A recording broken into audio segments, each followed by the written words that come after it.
Thank you all for coming. We are going to be doing lightning talks with the cohort members. I think there's 9 of them presenting. This is just a way for them to kind of wrap up what they've done here during the program and over the course of it and talk about things they're excited about. Each person is going to talk for 5 to 8 minutes with 10 to 20 slides, and then the next person will cycle over. So it'll be very fast, very informal, and then after each person gives their thing, there's time for 2 questions to each person. So if you have any questions, make sure you ask them. So for those of y'all who don't know me, my name's Alec DeJesus. I'm actually born in Illinois. I came here about 6 years ago. And Cedars was actually one of the first places I checked out, and I came here. It was actually like a few months after this moment here where I was like, you know, I think I could do this full time. I think I should really chase it. Dallas ended up being on our map. We moved out here, just sort of, you know, took the gamble. And there was a panel discussion where there were some artists that I ended up, you know, getting to know and wildly respect, giving a talk on doing artwork full time. So it seemed like a sort of serendipitous moment. But so that's like a little bit of my journey getting here. Myself, I got into artwork as a means of communicating, connecting with the world around me. It was a means of escape. I kind of came up in a bit of a rough way. So it was a way for me to, just sort of connect with the world around me, and I feel like my work sort of celebrates these figures and stories where they're somewhat of a champion, you know, triumphs over trials, and that perseverance. You know, I feel like it's a understated beauty. Some of the goals that I had coming into here was definitely to take advantage of the space. I wanted to be in here as much as possible, you know, push myself, my craft, really take this as a way to just, you know, level up just about everything I could. I really wanted to dive in with my style, make my mark making, not necessarily make sense, but make it efficient, you know, get my thought out there, because painting is boring at times. You know, we're in there, we're watching it dry, and you're like, I need to get this out quicker somehow. So I really tried to like push myself to be more instinctual and intentional at the same time with what I was doing. I wanted to sharpen up my tools. I think some of the seminars that we had here really helped me out in my business side, because there's really no training for this, aside from, you know, residencies and different independent programs. I feel like a lot of people come out of art school saying, you know, what next? Like, how do I actually get this out there? How do I get this into spaces? And a lot of the talks and stuff that I came to here ended up being very vital throughout my residency here. So that was super vital for me. I wanted to extend the reach of my work by utilizing the Cedars community, especially coming here from Illinois. You know, I had to start fresh. And like literally just like kick this business off and make it make sense fast. And so, you know, by utilizing the community here and sort of like increasing the blip on that I create on Dallas's radar was something I was really excited for sure.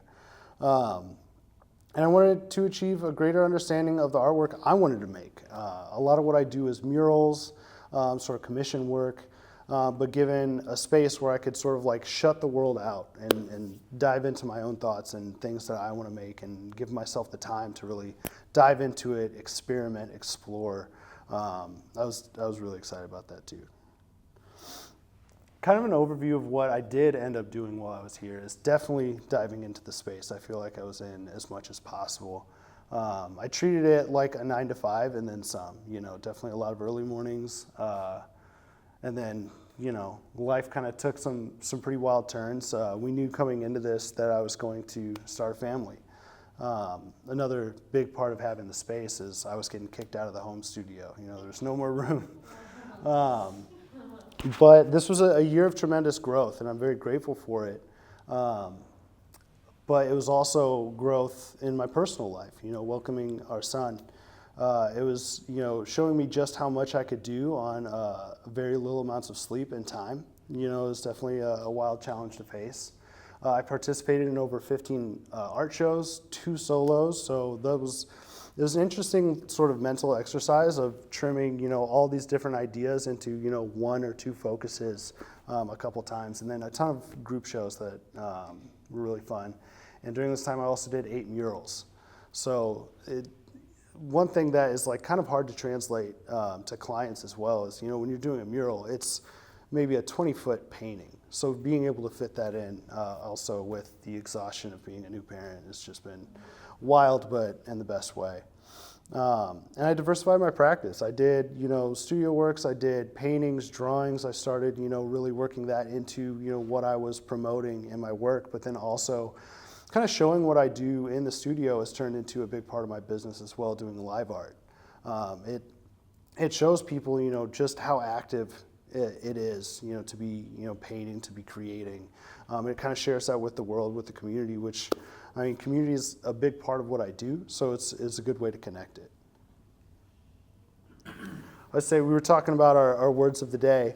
I would say collaboration was huge for me this year. I got to work with some CU alums here with the Talk Alexis collab. I got to work with Hot CL, which was, I think, right out of the gate when we started at Cedars. And it was super exciting. It was definitely a little intimidating in a good way. You know, I feel like you face these people who are just super established and they know exactly what they're doing, and you get to vibe with their energy and then also see, you know, how am I going to match that? And it's like a non-toxic competition, you know, and you're like, all right, I got to bring it. So that was really cool, and I like still miss these paintings. You know, I feel like you have these works where you're just like, it hurts a little bit to let them go. So I still miss them. Definitely the most unique collaboration I got to do was with the elephant Tendaji, which was super recent. I want to say that's like, I mean, even when I got the opportunity, I was like, are you telling me like I'm about to paint with an elephant? Like, that was pretty rad. But it's cool too because, you know, I had to be very precious with it. Usually with my work, I can be a little free, a little loose, a little sloppy. But, you know, I wanted to make sure this was one of those moments where I was very intentional with what I was doing. You know, I wanted to make sure I wasn't completely covering up what the elephant did with the canvas. And then I wanted to also celebrate, like, yo, an elephant did this. So, you know, eventually I stared at it until I saw an elephant, and there we are. One of the charities, I worked with a lot of charities this year, but one of them that I worked with that I've done a few years in a row now was Chase's Place. And what they do is they work with students, it's like a 2 students to 1 teacher ratio, who are on the more like disabled end of the spectrum, typically with autism, which it hits home for me. But I get to work with their students and create a painting, and then we end up auctioning that off to benefit the school. But what I've noticed with these paintings is, you know, I stare at what these kids do, and I'm like thinking, and I'm thinking, and the end result is always something a little bit outside of the box for me, but visually it just takes me to a different level, I think. So it boosts me in the best way, I think. If I'm gonna go into like the biggest project I did, and definitely in the theme of collaboration, it was the Loop, which took up, you know, a lot of the year. I think it was definitely a lot of lesson learned stepping up to work on a city project, a project where we had to get like 10 hours almost worth of just like safety training just to, you know, paint on a railroad. So there was so much that I learned and gained and leveled up with as an artist, but then also as a teammate.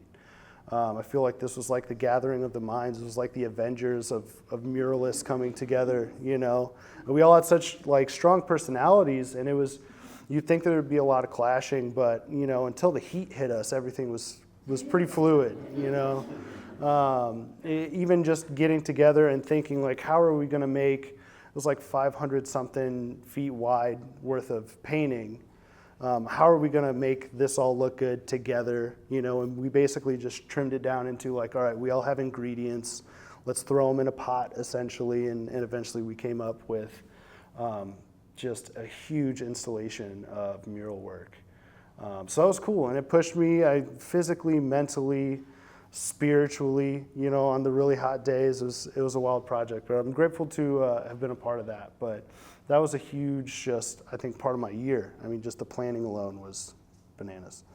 And then I'd say the most important project was definitely, you know, bringing this new life into my practice. You know, it wasn't just brought into our home. It changed me as an artist. It changed how I worked, what I worked on. I think one of the big questions that I had coming into this program was, you know, what kind of artwork do I want to make? And I think initially as an artist, we all kind of had something to prove. We have something to prove to ourselves. We have something to prove to the world. But then it sort of changed me where I was really more so working on things I wanted to work on with me, treating, issues before they trickle down. But I was able to provide. And I think being able to take, this energy that I had to, prove something and make it actually a little more important and, seep that drive into the next generation. And this is a mural I actually did in his nursery, where while I'm making this, and clouds are just like kind of the happy space for me, their thoughts, their dreams. And the entire time I'm painting this, I'm like, what's he gonna be like? What's he gonna like? Am I even gonna paint after this? Like, am I gonna have time? So it's just like all questions that I like dove into this mural. What's he gonna look like? How's he gonna sound? But it was just like a literal just thought process for me. So it's just, I'd say, one of the most important parts of my residency here, for sure. But I think that's all I got. Where to find me?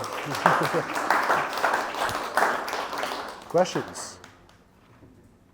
So that painting that you just showed, what I see so many things. Yeah. Painting. Yeah. I want to know what was kind of the pinnacle or the kind of focal point of what you came up to, like having an aha moment of what this painting was.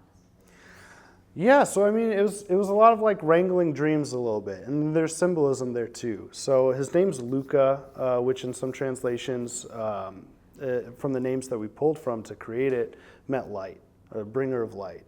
So that's why there's like a sun creating this sort of like sunset in the cloud, in the dream. Middle name Bear, which Bear is just, it's this thing that has popped up in every important thing in my life. I don't know if you're, we all sort of see signs, when important sort of developmental things are happening in life. And it's just like when I know something big's coming, I'm just hit with bears all over the place, and I painted them for a long time. They sort of pop up, so bears was something I wanted to come in with this mural. But then also I wasn't just gonna create some big gnarly bear mural in his room to where he's like sleeping and there's just like this massive beast hanging over him. I didn't want to do all that, but so I wanted to kind of embrace my thoughts, my questions, my dreams for this little guy, and put it on the wall for him as like a welcome home. Thank you. Yep. Good.